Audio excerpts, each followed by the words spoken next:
bem? Aqui é o Rafael Campos e hoje nós estamos respondendo as perguntas dos inscritos. Sim, episódio 12º, já faz um ano que eu respondo as perguntas dos inscritos. Como vocês podem ter tido uma ligeira mudança da quantidade de perguntas feitas, se mantendo um grande número no começo, aí deu uma leve subida e foi caindo até que hoje, no episódio de hoje, nós temos 3 perguntas. Considerando então esse fator, ainda mais pelo fato que já fazem 12 episódios que eu respondo as perguntas de vocês, eu vou fazer meio que a caixinha eterna. Seria mais ou menos como: eu vou manter sempre atualizado as perguntas e sempre quando vier uma pergunta, eu gravo um vídeo e respondo. Claro que dependendo do tipo de pergunta, pode ser que aumente o tempo mais ou menos, ou dependendo do tipo de coisa, ficaria um tanto complicado fazer um vídeo só, porém eu vou fazer mais ou menos agora dessa forma. Como aniversário do nosso bloco, vendo a quantidade de perguntas que estão sendo feitas, eu vou fazer mais ou menos dessa forma. Todos os episódios serão respondidos, porém, quando for merecedor de um vídeo inteiro com todas as questões, eu faço um vídeo especial respondendo. Então, já fica já o convite, deixa sempre a sua perguntinha. Agora em qualquer vídeo, não tem exatamente um local específico, quer mandar por aqui, quer mandar no Discord, quer mandar no Instagram, pode mandar, não tem problema, vai estar lá sempre aberto para vocês.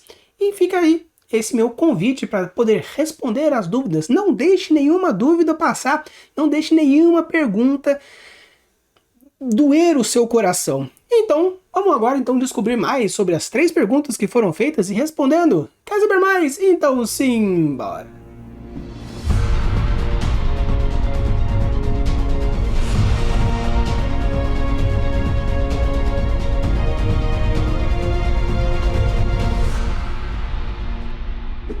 Pergunta número 1 de Ciência Fantástica. Tem dicas para quem for fazer animais, personagens marcantes? Não falo como um bicho nas fábulas, mas como a baleia Moby Dick, os leões de Tavso, da história A Sombra e a Escuridão, ou Hachiko em Sempre ao Seu Lado, ou seja, animais mesmo.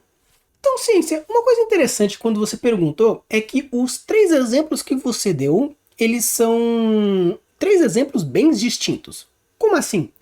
Cada um desses animais, eles são marcantes por motivos diferentes que vão ser abordados, porém, de uma maneira geral, para você construir um personagem, seja ele um animal, seja ele um ser humano pensante, ou, como você mesmo falou, animais antropomórficos que têm a capacidade de falar e se expressar como ser humano, não importa. Para fazer a construção de personagem, você precisa fazer o quê? Mais ou menos como eu já disse mais ou menos no episódio do Mice, é utilizar do tripé da construção de personagem. É você fazer com que, de alguma forma, o seu personagem se desenvolva e gere alguma modificação no seu leitor. Seja ele pela gostabilidade, o quanto as pessoas gostam dele, a aproximação do quanto as pessoas se identificam com ele, e da potência, habilidade, que é o quanto ele é bom naquilo que ele se propõe a fazer. Agora, quando você fala sobre um personagem mais animal, talvez realmente seja um tanto complicado se você for fazer como, por exemplo, um tigre, um gato, um cachorro, um elefante, qualquer outro animal. Obviamente, dependendo do tipo de animal, por nós termos aproximação com pets, faz com que a gente consiga se aproximar de uma maneira mais geral, porém de uma maneira mais específica.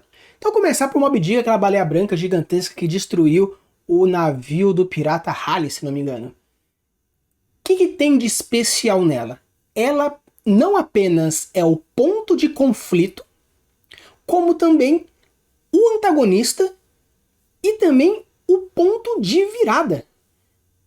Quando a gente fala sobre construção de uma história, nós não temos a história, a plot, personagem e o world building? Ok. Agora, quando você junta um com o outro, você constrói e deixa muito mais potente, muito mais bem estruturado. O que a Moby Dick faz?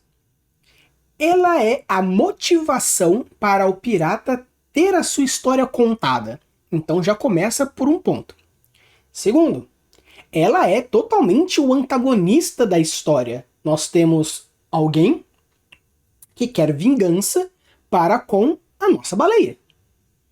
Então, quando a gente fala sobre antagonista e protagonista, não é o vilão e o mocinho. É protagonista, aquele que a história vai girando em torno desse personagem, e o antagonista, que é aquele que faz com que os objetivos e as conquistas do nosso protagonista não sejam suficientes. Então, se nós temos alguém que quer vingança para com o outro alguém, quem está contando a história? A pessoa que quer a vingança ou que vai receber a vingança? Que vai dar a vingança? Que vai resolver a vingança? Ele é o nosso protagonista. Então, o nosso caso aqui é o pirata. No caso da antagonista, que é a Moby Dick, nós temos o quê? Toda essa construção. Então, o que a gente tem como exemplo aqui é que ela move a plot, ela é a antagonista da história, ela é o ponto de conflito, ela é a motivação do protagonista. Então, por que ela é tão emblemática? Ela é emblemática porque ela tem trolhos de funções. Ela tem a função de contar a história, tem a função de mover a história, tem a função de dar o ímpeto, de fazer a jornada do herói. Tudo isso gira em torno da existência de uma baleia branca. Grande, gigante. Mas ela. Claro que existem os fatores fantásticos do tamanho, da personalidade, das habilidades. Tudo isso vai sendo construído juntamente como qualquer outro personagem. Quando a gente fala, por exemplo, agora dos Leões de Tsavo, nós temos o quê? O que a gente chama de gatilho da suspensão da descrença. Não é exatamente um gatilho, mas é a suspensão da descrença propriamente dita. Onde eu quero chegar nisso? Essa história, esse filme, basicamente, eu não sei se você está falando do livro ou do filme, mas do filme, ele tem como o quê? Primeiramente, foi se baseado numa história real, não realmente aconteceu alguma coisa muito próxima nisso, então foi feito essa obra. Então o que a gente tem? Quando a gente fala sobre o gatilho da autoridade, ou talvez esse entre um pouco assim na suspensão da descrença propriamente dita, que é o quê? Os leões, eles são críveis. Claro que tem aquela mudança, um pouquinho ali, um pouco aqui, como por exemplo acontece no Urso da Cocaína, um filme que lançou agora recentemente, O Urso do Pau Branco, se eu não me engano, que é o nome do filme. Eu acho que é Cocaine Bear, ou sei lá, o Urso do Pau Branco. É só você dar uma googada que você acha. É baseado numa história real, porém totalmente fantasiosa. O filme, assim, assistam. Se você achar que vale a pena, assista. Eu já não curti muito, porém, assista, dê a sua oportunidade sempre às obras literárias, filmes, etc. Então, voltando agora então aos Leões de Tsavo. Quando a gente tem uma criatura que ela é muito crível, seja ela por justificação da história, justificativa da história, ou pelo fato da lógica estabelecida, ou pela lógica concreta mesmo, e você vê tudo isso, você gera dentro da sua cabeça, no lado lógico do seu cérebro, recompensas positivas por estar vendo e apreciando esse tipo de coisa. Então o fato de estar fortalecendo a sua suspensão da descrença, fortalecendo a sua bolha, obviamente junto com o mover plot, com a questão dos obstáculos, do antagonista, de mover todas as... Então, além de tudo isso, faz com que tenha o reforço da bolha, reforço da suspensão voluntária da descrença. Então isso dá mais pontos para aquele personagem, porque se ele está causando recompensas positivas para você, então vale a pena estar junto, vale a pena presenciar o filme, vale a pena acompanhar a história desses personagens. Agora, já em Hachiko, mais especificamente nesse cachorro do Sempre ao Seu Lado, nós temos o quê? O gatilho da aproximação e o gatilho da familiaridade. Por quê? Existe uma discussão muito grande entre diversas áreas do conhecimento e até mesmo dentro da área do comportamento, que fala que os animais, o cachorro, o gato, eles fazem aquelas ações que parecem ser muito altruístas, muito bondosas, muito carinhosas, como uma forma de pensamento. Só que eles são animais irracionais, eles giram a partir do instinto.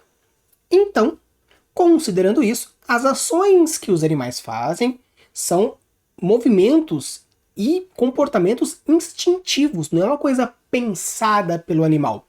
Obviamente, quando a gente fala sobre o comportamento pensado, não é que ele literalmente pense como a gente, do tipo, eu preciso fazer isso porque é o certo. Não. Ele aprende alguns comportamentos a partir da observação, a partir do reforço positivo, do reforço negativo. Então existem diversos fatores que afetam esse ponto. Agora, no caso desse animal especificamente, a gente tem o quê? Diversos gatilhos emocionais sendo bem desenvolvidos no decorrer da história e fortalecidos com um punch na história. O fato de a gente ver numa história muito bonita entre dois seres, o ser humano e o cachorro, e vão criando laço, e se desenvolve, e vai, cria todo esse... E vai fazendo gatilho da aproximação, gatilho da familiaridade, aproximação, e vai indo, até que você está imerso dentro daquela bolha de carinho e amor. Aí ele pega tudo aquilo e pá, explode no final com um soco na boca do seu estômago, um tapa na tua cara, um chute na tua bola. Por quê? Porque ele pega tudo aquilo que você criou durante todo o filme e destrói. Com o quê?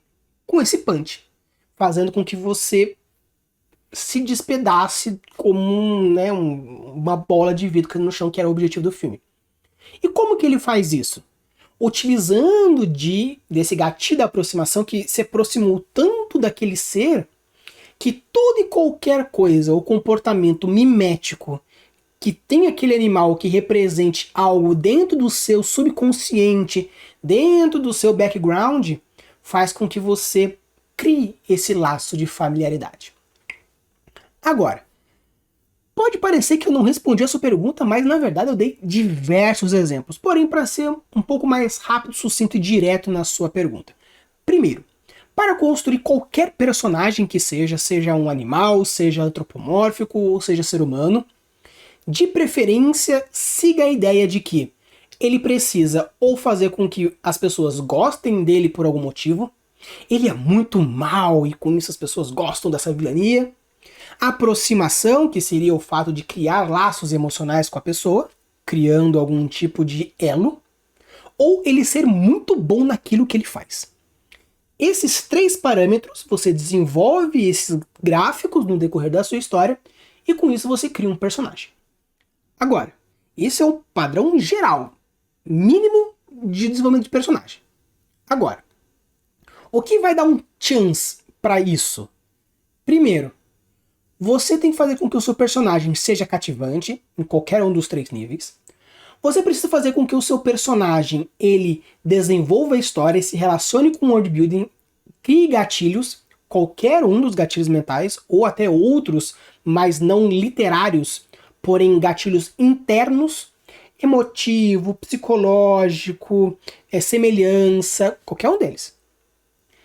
E você precisa que o seu personagem seja crível, que pareça realmente um ser humano, com ações, emoções, reações, diálogos, tudo isso criando todo um ambiente, todo um desenvolvimento que faz com que o seu personagem seja cativante. Claro que quando estamos falando de animais, é um tanto complicado, porém você pode utilizar de outros mecanismos que relacionam esses pontos que eu falei. Se um animal possui algum comportamento mimético, utilize o comportamento mimético. Que seria o quê? Se você acha que um animal seria crível o suficiente, ele fazer, agir e reagir, ter semblantes, ou outro comportamento que se aproxime de um ser humano, que faça relação com algum ser humano, para criar essa aproximação com o leitor, use. Você quer fazer então um gatilho da autoridade, colocando, por exemplo, as potencialidades da sua criatura. Então, faça com que ele mova a plot com todas as suas habilidades, com todas as suas competências. Seria mais ou menos como é feito no filme do Predador. Você pega todas as habilidades que o Predador tem e a caça deixa empolgante. Então pega essa criatura, utilize de todas as habilidades predadoras que ela tem e deixa a história interessante. Então, basicamente, para responder a sua pergunta, eu precisaria mais ou menos, assim, de uma maneira mais certeira. Qual é o animal e qual é o objetivo dele dentro da sua história? Com isso é mais fácil de dar um ponto mais focado no que você quer fazer. Porém, acredito que todos esses fatores que eu acabei de dizer são fatores que vão deixar o seu personagem, seja ele humano, antropomórfico ou um animal, até mesmo um objeto, bem legal, bem interessante. E você molda a partir das suas necessidades. Pergunta número 2 de Gustavo Benevides. Toda informação em uma história precisa ser uma arma de Chekhov? Não. Now the one don't lose. Então, não.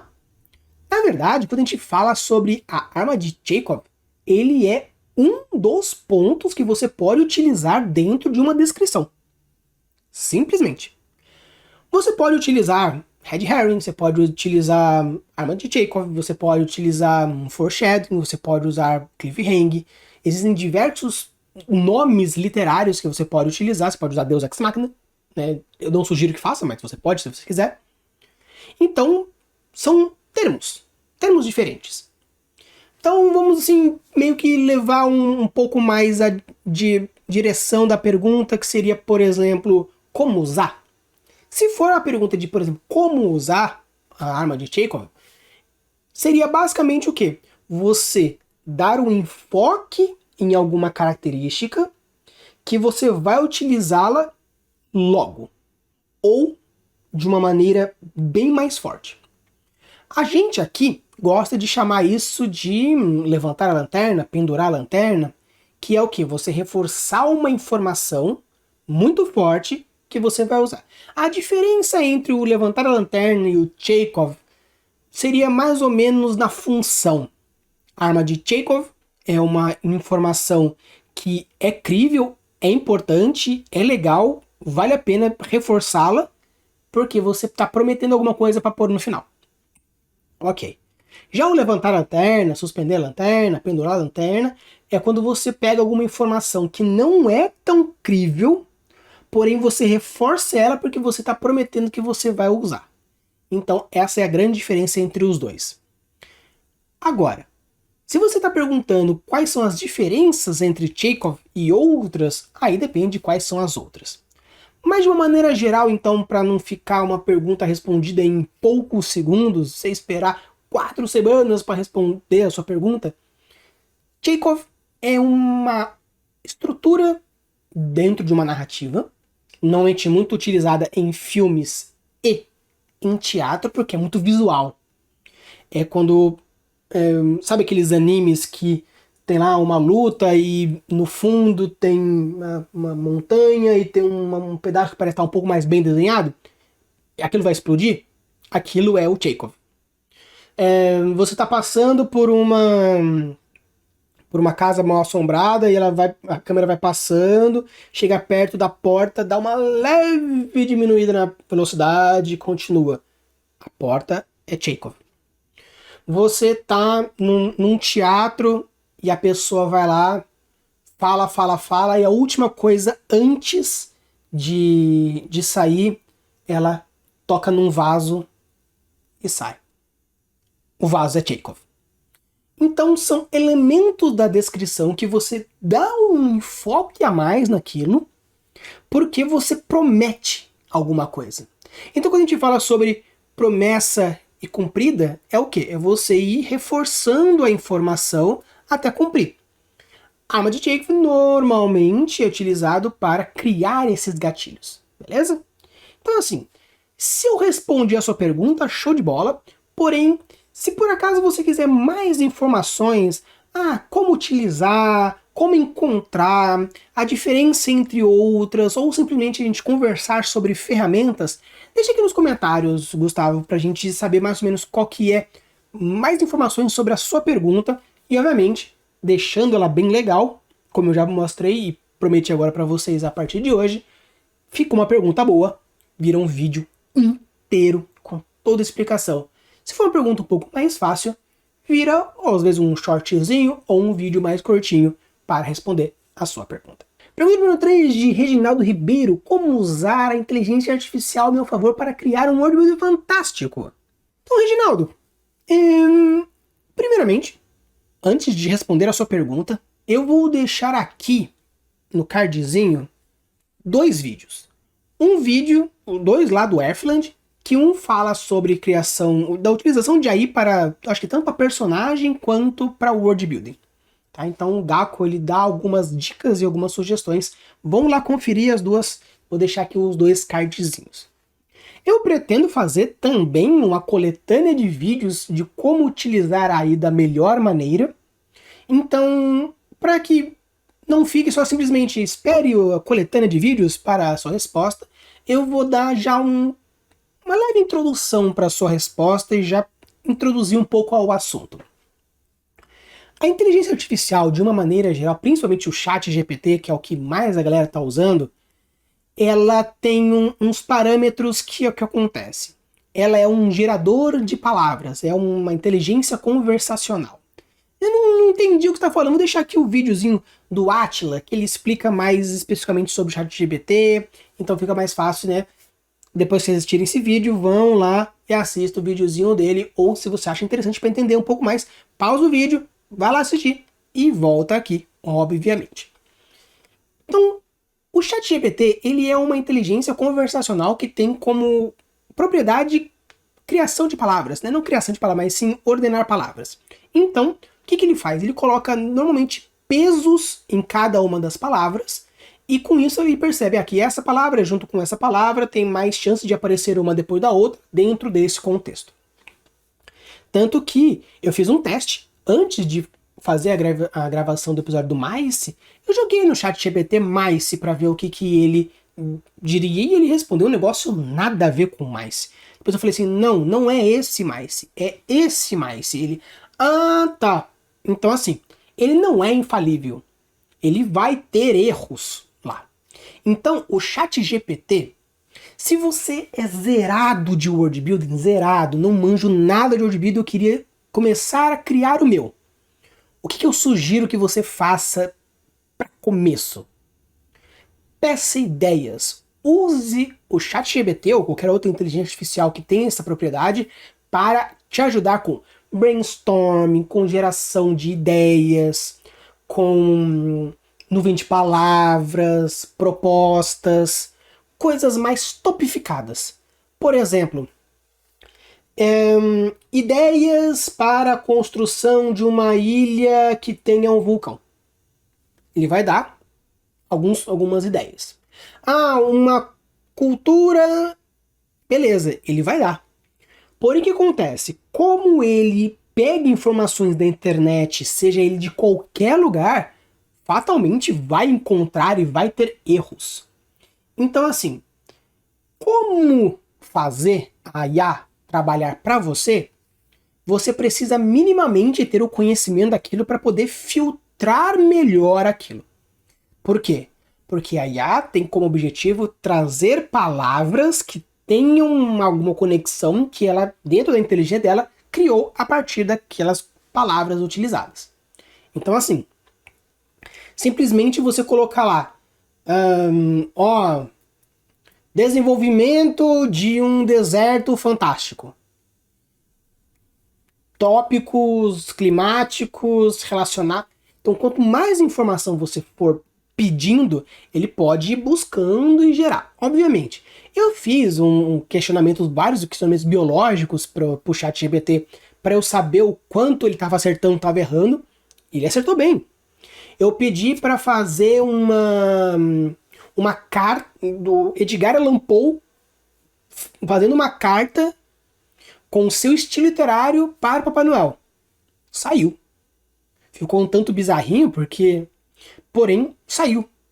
Eu pedi para ele me dar ideias para o título da história que eu estou escrevendo. E dei mais ou menos a premissa da história, o resumo da história, E ele me deu ótimas ideias. Então assim, o ChatGPT, ele é muito bom. Porém, você usar como muleta vai ser um tanto complicado, porque ele não vai conseguir, principalmente porque ele pega informações da internet, quanto mais autoral você for, quanto mais alta fantasia você for, vai ser um pouco complicado, porque ele não vai conseguir trazer informações reais para algo que você quer, sendo que as informações que foram colocadas no banco de dados deles não tá tão atualizada, não é agora de 2023, é antes. Então, de uma maneira geral, para realmente não ficar vaga essa resposta, porque realmente vale para as 3 perguntas que tiveram aqui nesse último episódio, vale muito um vídeo. Então, construção de personagens, vou começar a trazer construção de personagens, já me pediram, tanto no privado quanto lá no Discord. Mais sobre técnicas literárias, como por exemplo o Gustavo Benevides pediu, Arma de Chekhov, por exemplo, vou trazer diversas outras como eu já ando trazendo.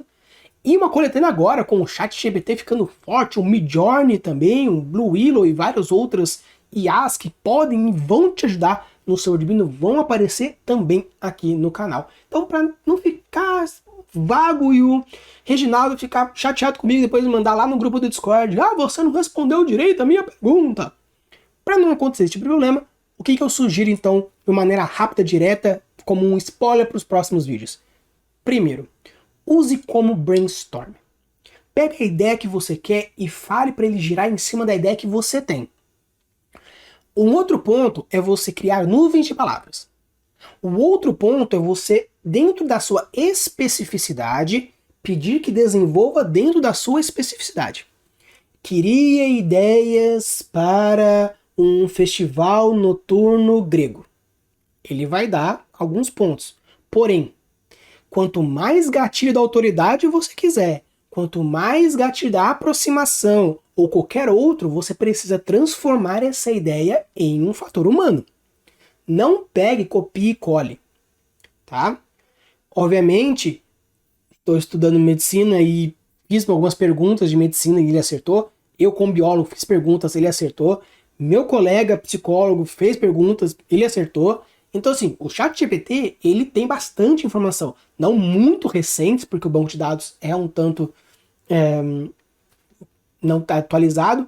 Existem outros chats GPTs mais focados, por exemplo, em teatro, em drama, né, o roteiro, tem para trabalho, pesquisa, resumo, né? Vamos lá ver o vídeo do Atila que ele explica mais certinho esses aqui, porque vai ficar muito grande se a gente for abordar muito esse ponto.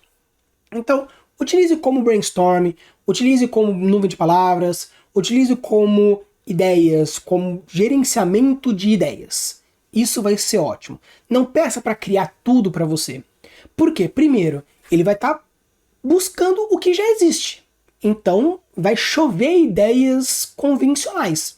Entre chover ideias convencionais e pedir um brainstorm, é mais fácil pedir um brainstorm porque ele vai gerar gatilhos.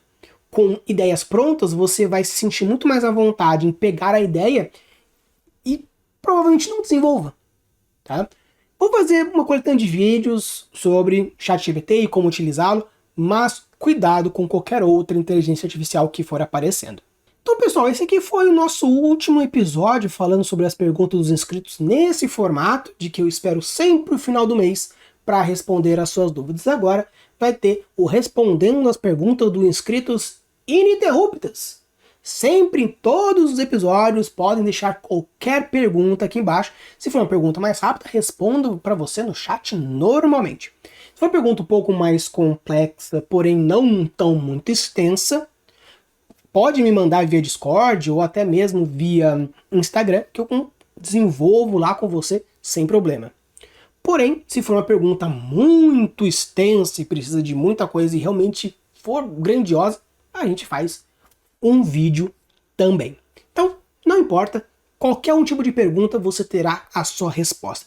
Deixa aqui nos comentários, em qualquer vídeo que você quiser, porque, puxa, então quer dizer que eu posso voltar em algum vídeo anterior e fazer perguntas sobre aquele tema específico e você vai me responder? Sim, o professor que habita em mim também diz e grita: responda, não existe pergunta burra. Então fica essa essa ideia para vocês. Todas as perguntas, a partir de agora, serão respondidas. Não vai ser uma coletânea no final do mês.